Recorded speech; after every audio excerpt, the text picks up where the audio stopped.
मैं आज इस सदन में खड़ा होकर हाशिए पर मौजूद देश के लाखों एससी, एसटी और माइनॉरिटी के छात्रों की तरफ से यूपीए की चेयरपर्सन रही श्रीमती सोनिया गांधी जी और पूर्व प्रधानमंत्री डॉक्टर मनमोहन सिंह साहब को सैल्यूट करूंगा, जिनकी कोशिशों से सच्चर कमेटी की सिफारिशों के बाद 2009 में कोचिंगों के अभाव में प्रतियोगी परीक्षाओं में हिस्सा न ले पाने वाले एससी, एसटी और माइनॉरिटी के छात्रों के लिए रेजिडेंशियल कोचिंग एकेडमी शुरू की गई थी।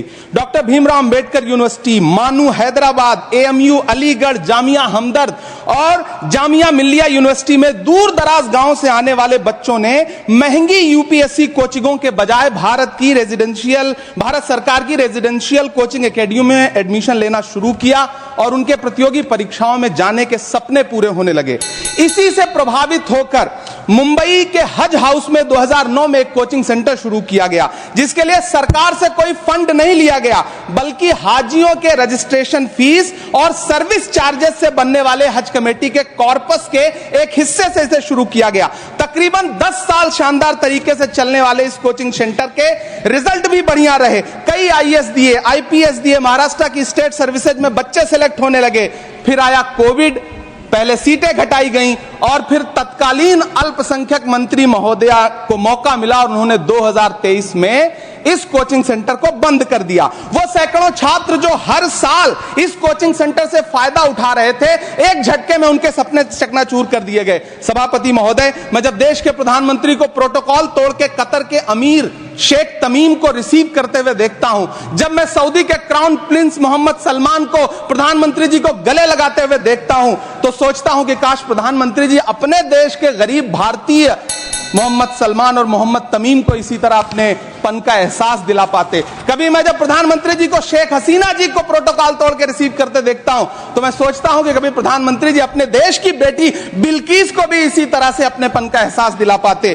कभी कैब भोपाली ने कहा था, ये दाढ़ियां, ये तिलकधारियां नहीं चलती, हमारे अहद में मक्कारियां नहीं चलती, दिलों को हम कबीले वालों के दिल जोड़िए मेरे सरदार, सरों को काट के सरदारियां नहीं चलती। सभापति महोदय, मेरा अल्पसंख्यक मंत्रालय से अनुरोध है कि हाजियों के पैसे से चलने वाले हज हाउस कोचिंग के कोचिंग सेंटर को फिर से शुरू किया जाए। न सिर्फ शुरू किया जाए बल्कि उसकी सीटें भी बढ़ाई जाएं। जब पैसा सरकार को नहीं देना है बल्कि हाजियों का जो कॉर्पस सैकड़ों करोड़ रुपए के रूप में इकट्ठा है, उससे इसको चलना है कोचिंग सेंटर को, तो फिर इस कोचिंग सेंटर को चलाने में और देश के बाकी हज हाउसेज में इसे शुरू करने से सरकार को परेशानी क्या है। मेरा अनुरोध है, यहां मंत्री महोदय बैठे हैं अल्पसंख्यक मंत्री, कि कृपया संज्ञान लें। देश के लाखों छात्र आपसे गुजारिश कर रहे हैं। जो लोग संविधान को जेब में लेकर के जीते हैं, उनको पता नहीं है कि आपने मुस्लिम महिलाओं को कैसी मुसीबतों में जीने के लिए मजबूर कर दिया था।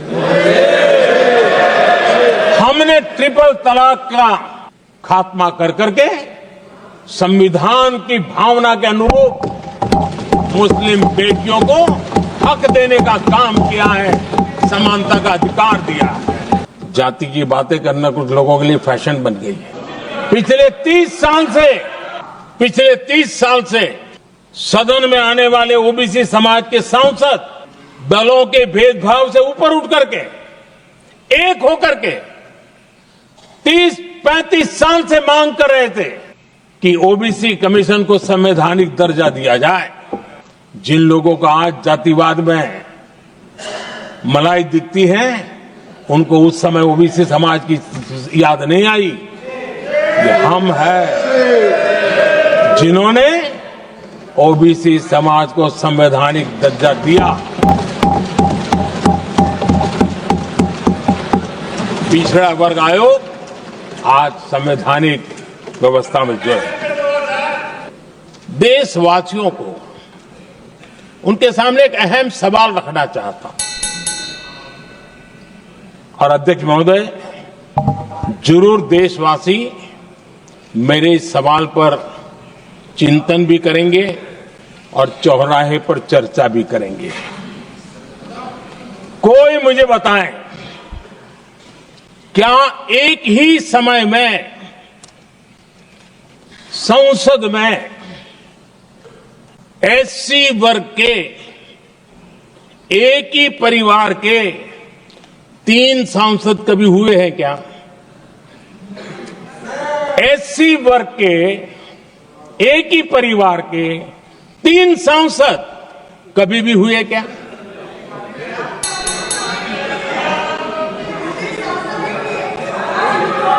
मैं दूसरा सवाल पूछता हूं, कोई मुझे बताए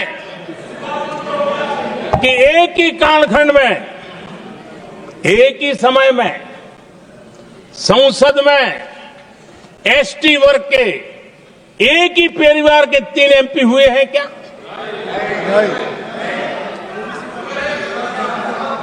आदरणीय अध्यक्ष जी, कुछ लोगों की वाणी और व्यवहार में कितना फर्क होता है, मेरे एक सवाल के जवाब में मिलता है।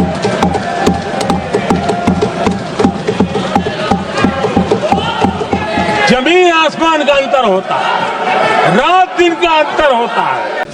जो लोग गरीबों की झोपड़ियों में फोटो सेशन कराकर अपना मनोरंजन करते रहते हैं, उन्हें संसद में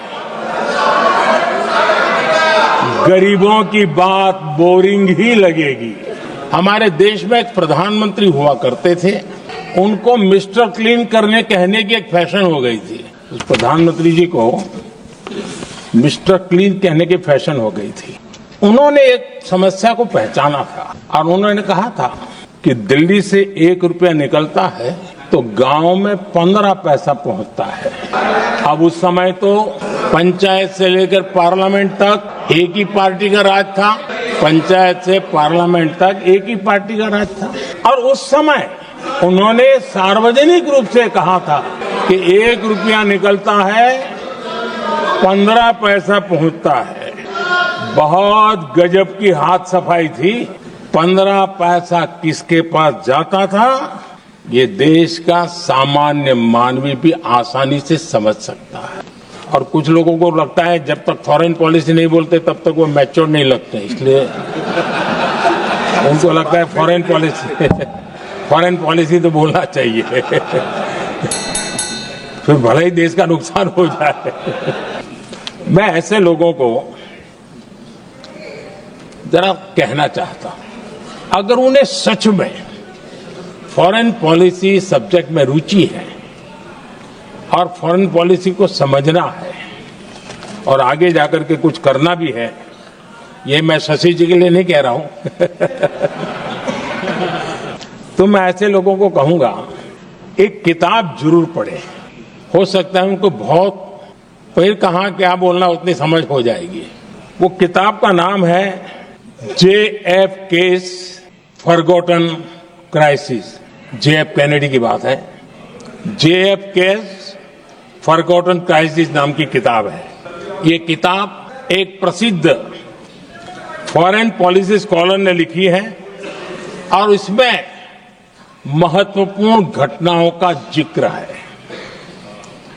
इस किताब में भारत के पहले प्रधानमंत्री और वो विदेश नीति को भी नेतृत्व करते थे।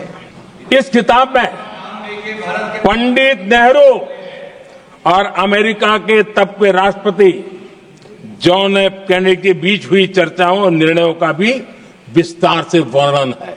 जब देश ढेर सारी चुनौतियों का सामना कर रहा था, तब विदेश नीति के नाम पर क्या खेल हो रहा था, उस किताब के माध्यम से सामने आ रहा है। और इसलिए मैं कहूंगा कि जरा ये किताब पढ़िए।